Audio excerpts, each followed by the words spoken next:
The jungle was quiet. Too quiet. Lucas could hear his own heartbeat as he crept through the thick vines and tall grass. The smoke from the earlier battle still floated in the air, mixing with the strange scents of alien plants. His suit was torn at the shoulder, and his weapon had only one shot left. I'd lost contact with his unit hours ago. His mission had been to scout, but now it had turned into survival.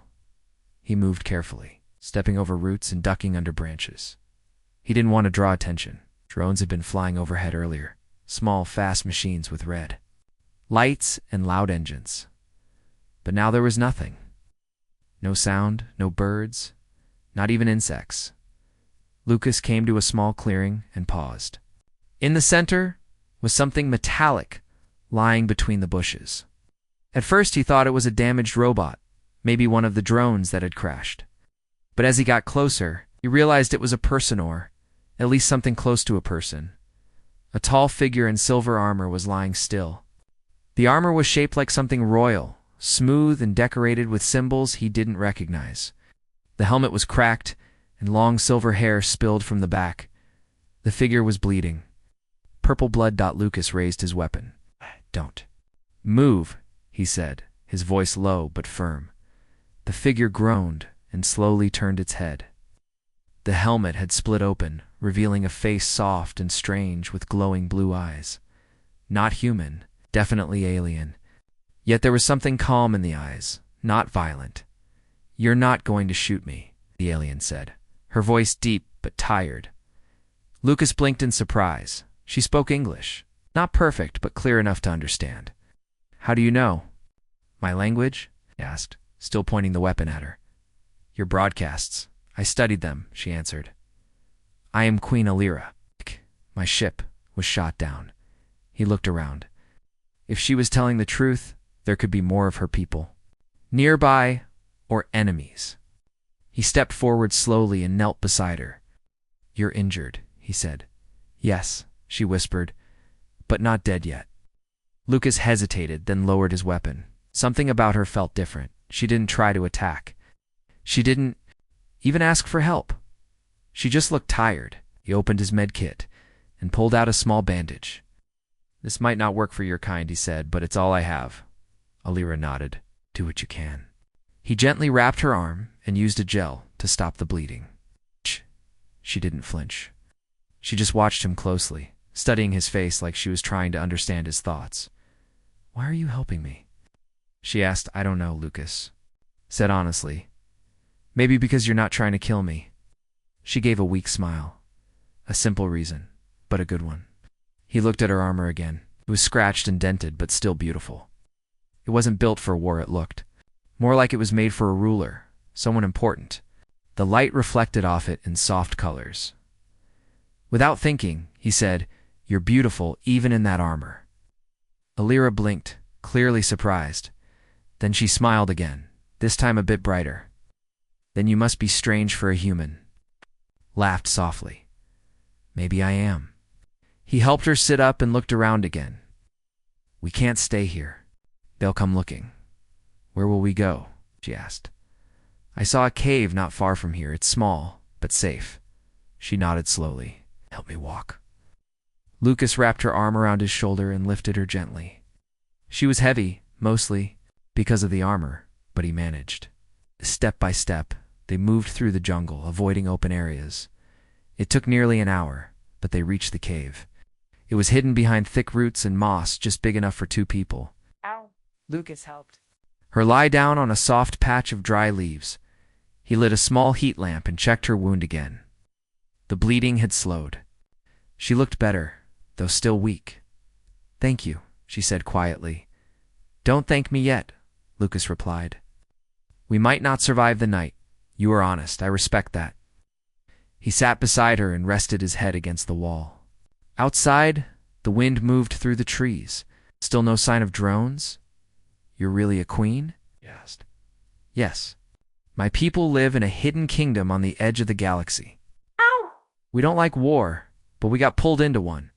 "Who shot you down?" "An empire that wants power. They don't want peace."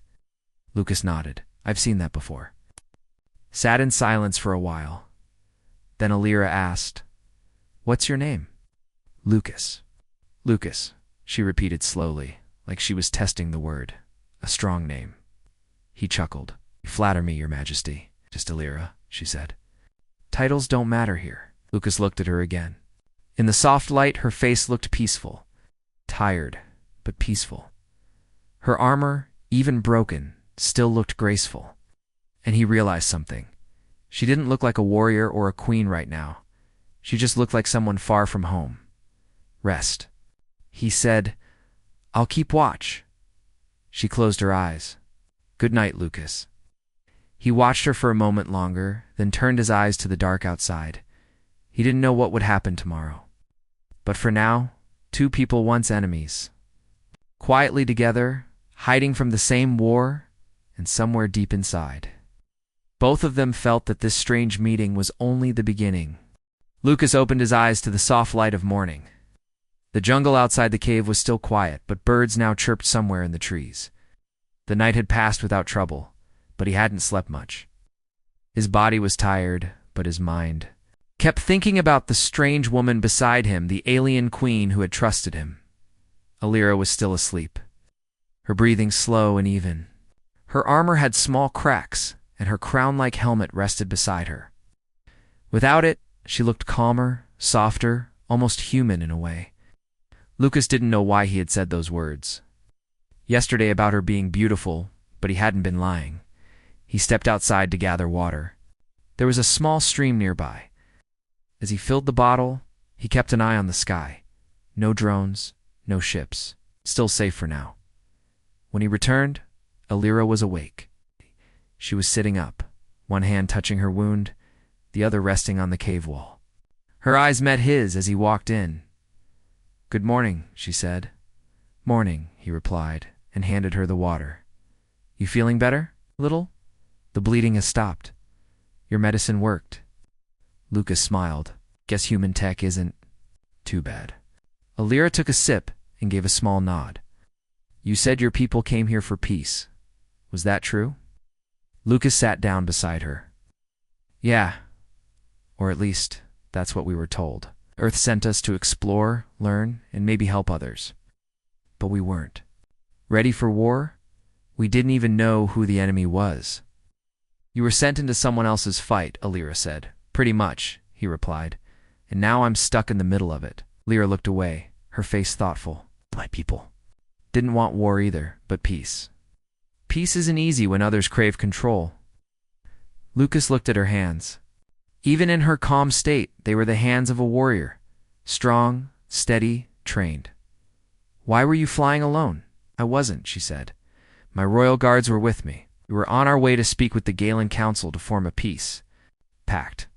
But our ship was ambushed. I escaped in a drop pod. I thought more of my people would make it. But I've seen no one." Lucas stayed quiet.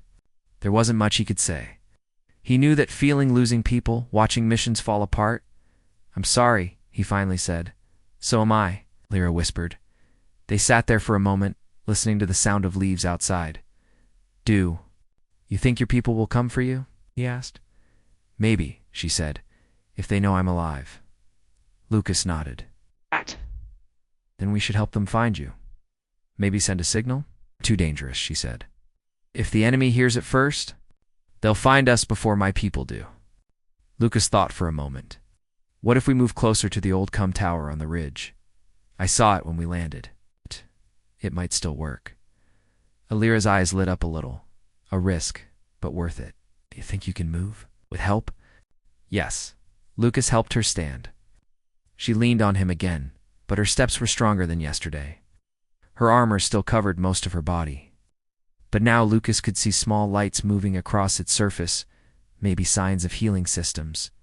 They started walking, keeping close to the trees. The jungle was thick, and the air was warm. Lucas held his small scanner, checking for signals. "So far, nothing. Your armor," he said after a while. "It's more than just protection, isn't it?" Alira nodded. "It connects to my body.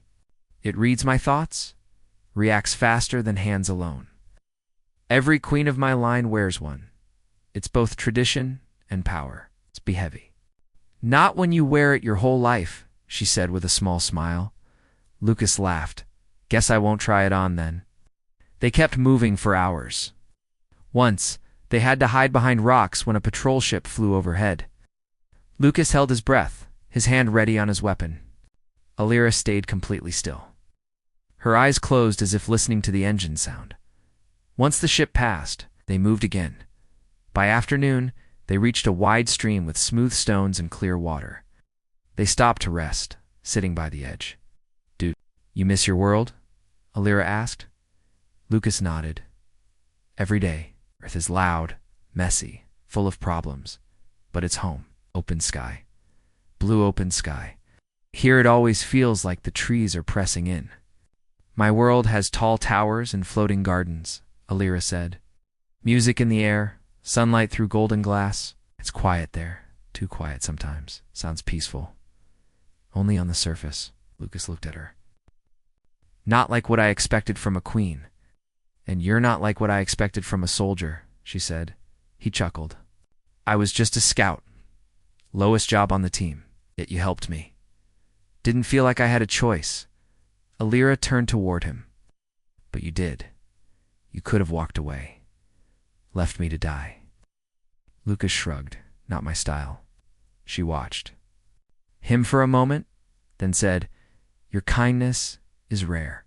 Looked down, not sure how to answer that. No one had ever called him that before, not even his own people. "We should keep moving," he said finally. They crossed the stream carefully, Lucas helping her with every step. By evening, they reached the base of the ridge. The cum tower stood high above them, its top broken. But the lower parts still looked stable. "We'll camp here," Lucas said. "In the morning, we climb." "Agreed," Alira replied. They set up a small camp under a rock ledge. Lucas made a fire using his tools, and Alira rested with her back against the stone wall. As the flames flickered, he looked over at her. She had removed one glove, revealing her hand 5 fingers, slim but not human. Her skin glowed faintly in the firelight. "What are you thinking?" she asked. "I'm thinking." "How strange." "This all is," Lucas said. "Me? You? Out here like this?" "It is strange," she agreed. "But sometimes the strange moments are the ones we remember most." Lucas smiled. "Guess you're right." She looked at him again, eyes soft. "You've seen me without my helmet, without power. You stayed. Not many would." "You're more than armor," he said quietly. Alira smiled again. "And you're more than a soldier." They sat there, sharing warmth, sharing silence. No longer strangers, not yet friends, but something between and high above them. The stars began to appear, watching over 2 souls who were not supposed to meet but did. The morning came with soft wind and cool air. Lucas woke up early, the fire now cold ash beside him. Queen Alira was already awake, sitting on a rock, her eyes focused on the broken tower above them. She looked stronger today, the wound on her side had closed a little more, and her armor gave off a soft glow like it was healing her slowly. Lucas stretched his arms and rubbed his eyes. "Sleep okay?" he asked. "Not really," she said without turning. "But dreams are better than memories." He stood beside her, following her gaze. The tower looked taller now that they were close. It leaned a little to the right, but its base seemed stable. Vines wrapped around the metal, and birds circled its top. The signal dish was cracked, but the main antenna might still work. "We'll have to climb," Lucas said. Alira nodded. "I can do it. I'll go first," he offered. "Make sure it's safe." "Then I'll follow," she replied. Lucas took a deep breath, checked his gear, and began the climb. The metal was cold and rough, but the handholds were solid. He moved slowly, testing each step. Halfway up, he looked down. Alira had started climbing too. Even in her armor, she moved like she belonged to the tower, strong, graceful, unafraid. They reached a wide platform near the top. Parts of the railing were missing, but the floor was steady.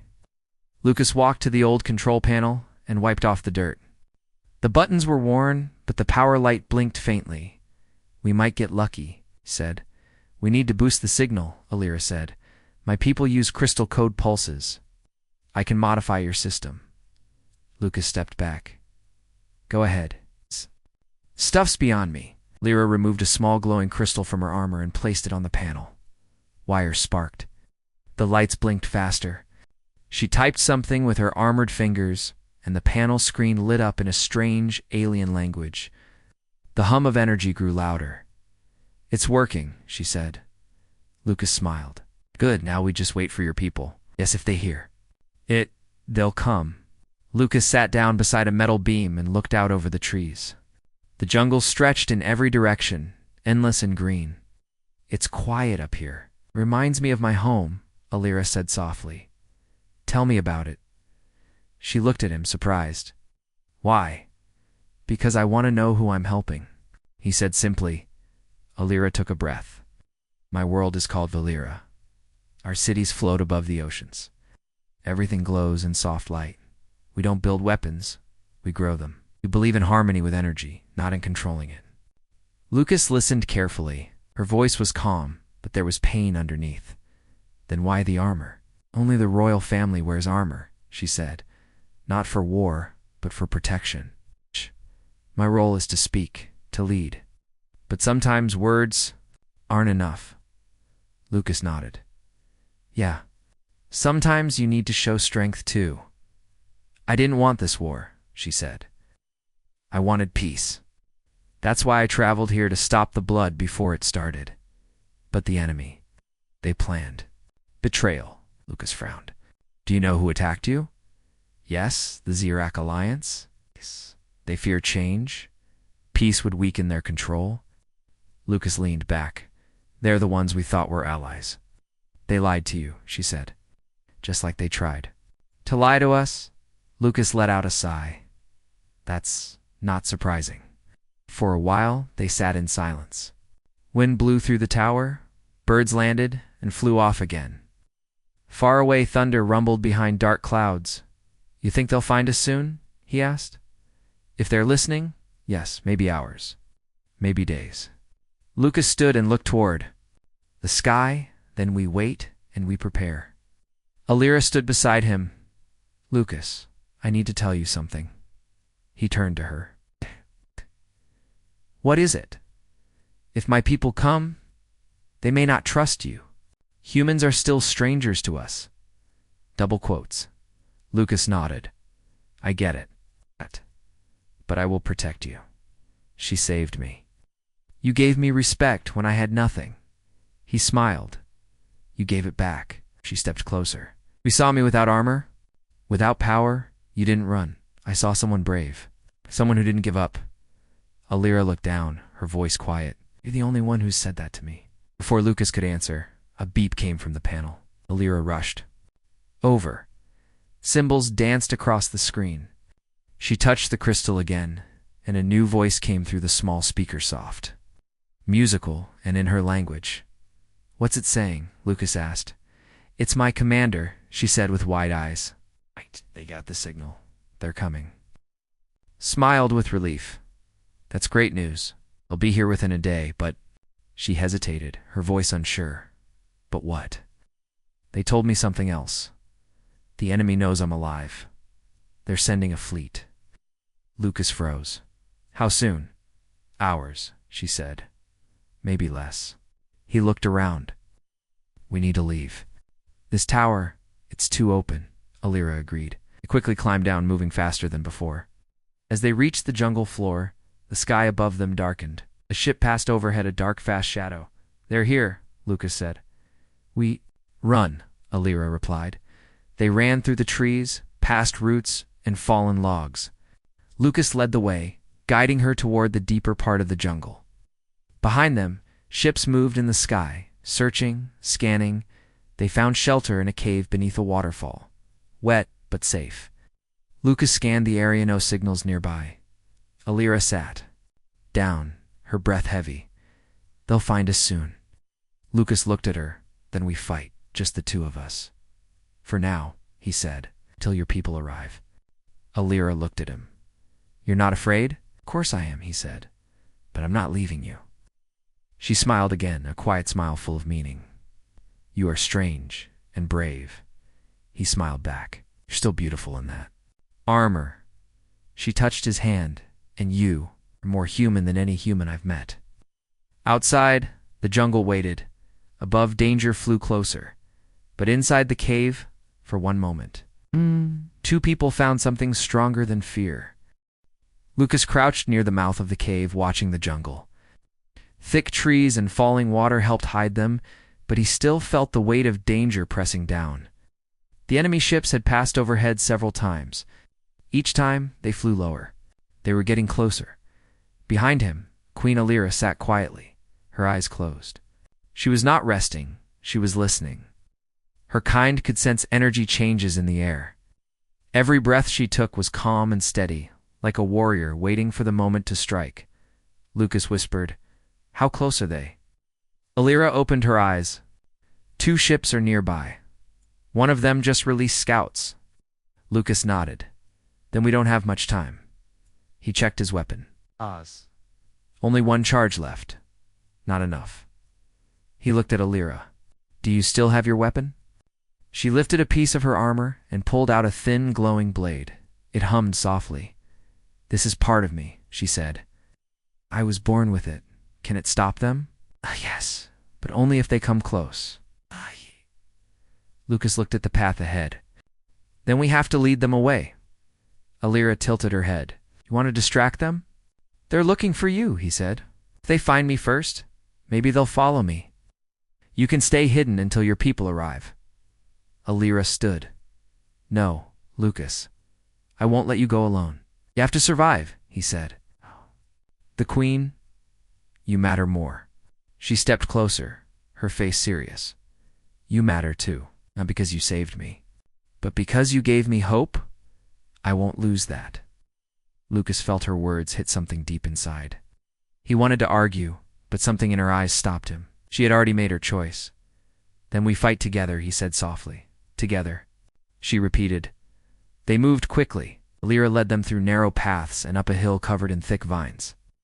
She moved like she had walked these lands her whole life, even though this wasn't her world. Lucas followed, staying low and silent. At the top of the hill was a stone archway. Broken, maybe once part of a village long gone, it gave them a good view of the area. Lucas could see the enemy ships hovering just above the tree line. Scouts in black armor were moving on foot. "They're searching in groups," Alira said. "They'll reach this place soon." Lucas nodded. "We'll hold them here." He placed a signal beacon on the ground and turned it on. The beacon gave off a steady pulse like a soft drumbeat, enough to catch attention but not strong enough to reveal their exact spot. "They'll think someone's calling for help," he said, "and they'll come looking." Alira gripped her blade. "Dud. Let them come." It didn't take long. 2 enemy scouts appeared at the edge of the clearing. They moved carefully, weapons raised. One of them pointed toward the beacon. Lucas waited until they stepped closer, then jumped from behind a rock and fired his last shot. The blast hit one scout square in the chest, sending him crashing backward. The second scout turned, but Alira was already in motion. Her blade moved like light, cutting through the air with grace and power. The scout tried to block, but she was faster. 1 strike to the arm, then a second to the chest. The scout fell. Lucas picked up the dropped weapon. "Now we've got gear," Alira looked around. "They'll know something's wrong." "More will come. Then we move again," Lucas said. They ran down the hill and crossed a narrow stream. Behind them, loud voices called out in the enemy's language. Lucas didn't understand the words, but he understood the tone. They were angry. They were hunting. He and Alira found a fallen tree and used it to cross into a rocky pass. They took shelter behind large stones and watched the path. More scouts appeared, 5 this time. They walked carefully, checking the ground, scanning the trees. Lucas whispered, "We can't fight all of them." Alira nodded. "We don't have to. We slow them down." We placed a small round device on the ground. "This is a sonic burst. Not deadly, but it will stun them." Lucas smiled. "Perfect." They waited until the scouts stepped into the trap zone. Alira pressed a button, and the device lit up. A sudden burst of sound filled the air. Scouts screamed, dropping their weapons and falling to their knees, covering their ears. Lucas ran in and grabbed one of their rifles. Alira moved fast. 2. Kicking the weapons out of reach. Within seconds, they had the upper hand. But then a voice called from the sky. A large enemy ship hovered just above the treetops. It opened its side hatch, and a new figure dropped down taller. Heavier armor, glowing red eyes. Alira stiffened. That's the Warden. He's their top hunter. Lucas raised his new weapon. Can we beat him? He is strong, Alira said. But he doesn't know our bond. The Warden moved toward them, step by step. Each step made the ground shake. He carried a heavy energy spear and looked ready to strike. Lucas and Alira stood side by side. We end this together, Lucas said. Yes, Alira said. The battle started fast. The Warden threw his spear, but Alira knocked it aside with her blade. Lucas fired shot after shot, forcing the Warden to dodge. They worked like a team, Lucas drawing fire, Alira striking with precision. The fight was long and hard. The Warden hit Lucas once, knocking him back. Alira rushed forward, her blade glowing brighter than before. She and the Warden clashed again and again, metal ringing through the jungle. Finally, with one last move, Alira struck deep into the Warden's chest. The glow in his eyes faded. He fell with a heavy thud. Lucas groaned as he sat up. You okay, Alira? Nodded, breathing hard. Yes, and you. Still alive, he said with a grin. A sound filled the sky. Not enemy ships, but different. Smoother, brighter. Alira looked up. My people, she whispered. They're here. A golden ship descended through the clouds, was shaped like a crescent moon and glowed with soft blue light. Lucas stood beside Alira as her people arrived. Soldiers stepped out first, then her advisors, their eyes wide with relief. Your Majesty, one called. Thought you were gone, Alira smiled. I was saved. The advisor looked at Lucas. By a human? By a friend, she said. Lucas gave a small wave. Hi. And in that moment, standing between the fallen enemy and the arriving peace, Lucas and Alira knew the war had changed. Not because of power, but because of trust. Lucas stood in silence as the golden ship touched the ground. He had never seen anything like it. The surface of the ship shimmered like water, and soft lights danced along its edges. More alien soldiers stepped out, all wearing glowing armor. Though none as detailed as Queen Alira's, they looked strong, serious, and unsure of him. Alira stepped forward. This is Lucas, she said in her firm voice. He saved my life. He protected me. The soldiers looked at each other, confused. One of them, a tall woman with sharp features and blue armor, stepped closer. A human. We were told they were allies of the enemy.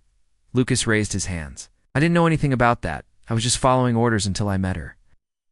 Helped me when I had no power, Alira said. He had many chances to leave me. He didn't. The tall woman nodded slowly. If you trust him, then we trust him. Lucas gave a small smile. Thanks. The soldiers formed a protective circle around Alira and began scanning the area for more enemies.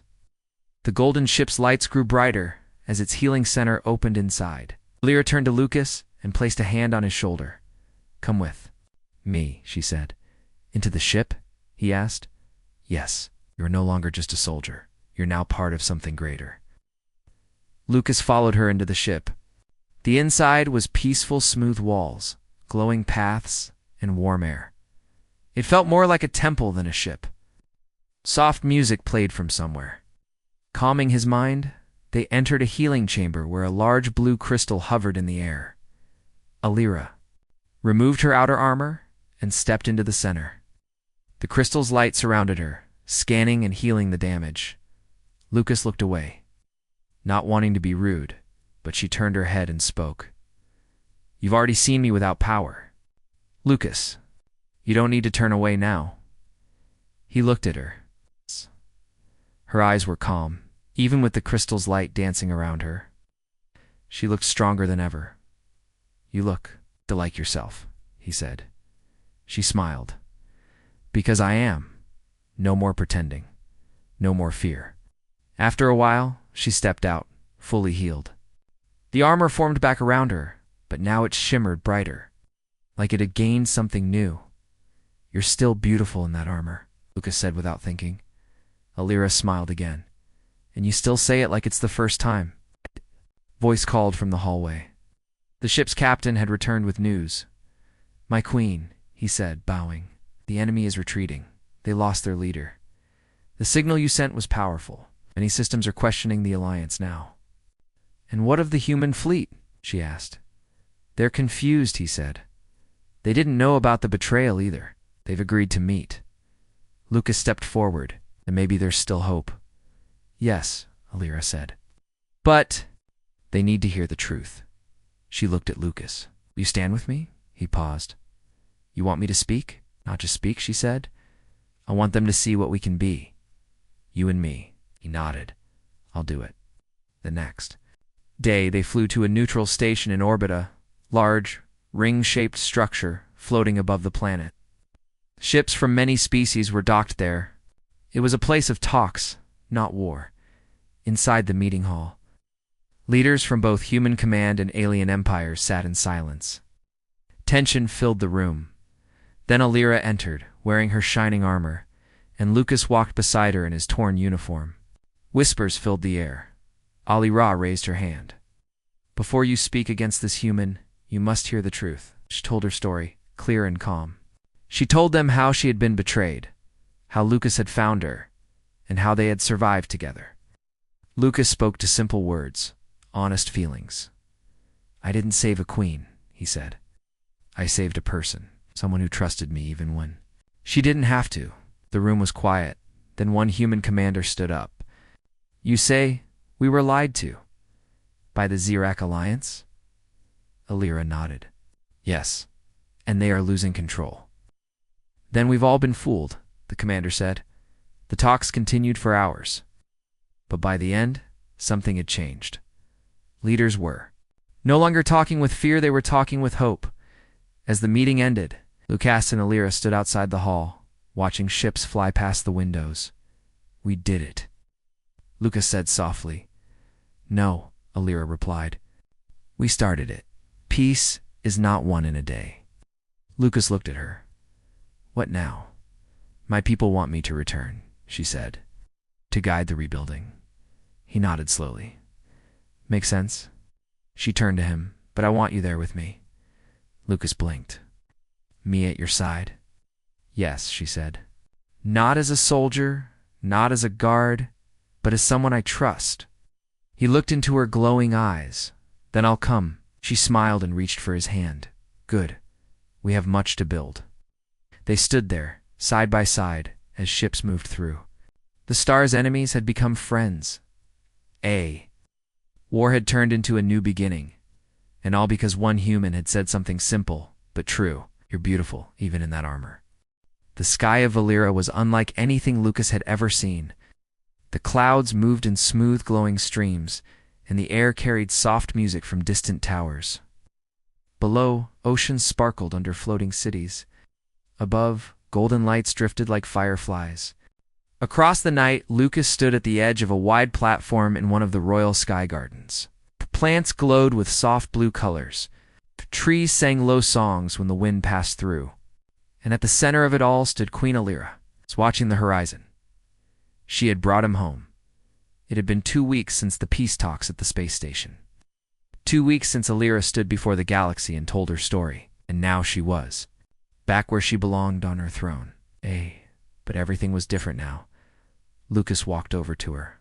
"You really live in a garden above the ocean," he said. Alira smiled. "I told you, yeah," he said. "But seeing it is something else." She looked at him. "Do you miss Earth?" "A little," he admitted. "I miss the sky there. And the smell of rain." "You'll see it again one day," she said. "But for now, you're needed here." Lucas looked around. Alien engineers were building new stations. Leaders from other planets were arriving daily, asking for guidance. Valera had become a center of peace, and Alira was leading it all. "I'm not used to all this," he said. "People bowing, calling me protector of the Queen." "You protected more than just me," Alira said. "You protected hope." Smiled. "I just followed my gut." She took his hand and led him through the garden. I want to show you something.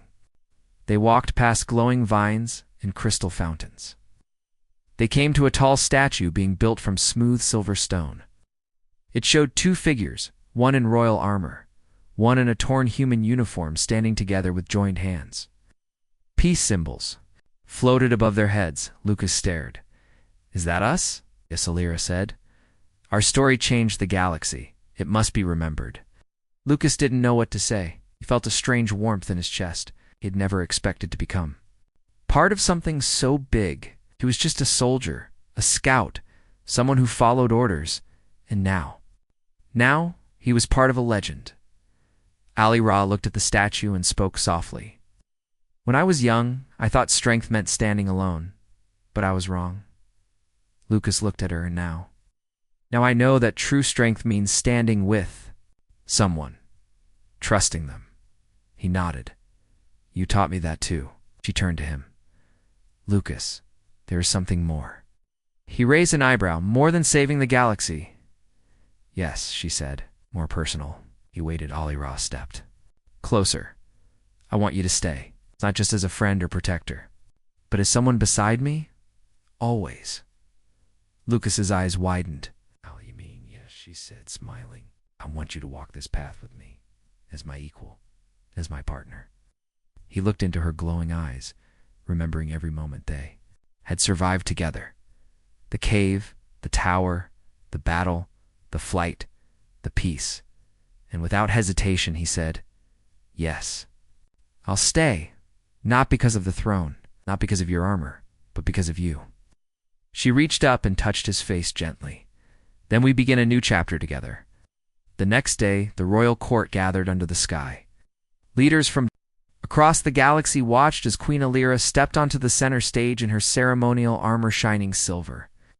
Marked with symbols of peace and unity, Lucas stood beside her, dressed in a new robe made from both human and Valeran design. He felt nervous, but Alira's presence gave him strength. She spoke to the crowd. Double quotes today, we show what trust can build.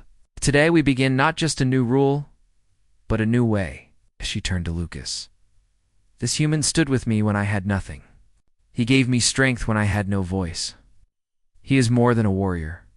He is my chosen. Gasps and smiles moved through the crowd. Some looked surprised, others proud, but none questioned her choice. Lucas stepped forward and bowed slightly. I may be human, but this world welcomed me, and this queen showed me that peace is worth fighting for. Cheers rose from the crowd. In the days that followed, things began to change across the stars. Species that once stayed apart started working together. New trade routes opened. Armies stood down. Messages of peace replaced warnings of war, and at the heart of it all were two figures, one from Earth, one from Via Lyra. Lucas spent his time helping with new projects, teaching what he knew, learning from others. Sometimes he missed Earth, but he never felt alone. Every night, he and Alira walked in the garden under the glowing skies. Sometimes they spoke, sometimes they sat in silence, and sometimes Lucas would smile at her and say the same words he once said in a jungle cave. You're beautiful, even in that armor. And Alira, now stronger than ever, would smile back and answer, and you, my human, are the reason I wear it with pride. They were more than just a queen and a soldier. They were a promise, a symbol, and proof that even in the middle of war, two hearts from different worlds could shape a new future together.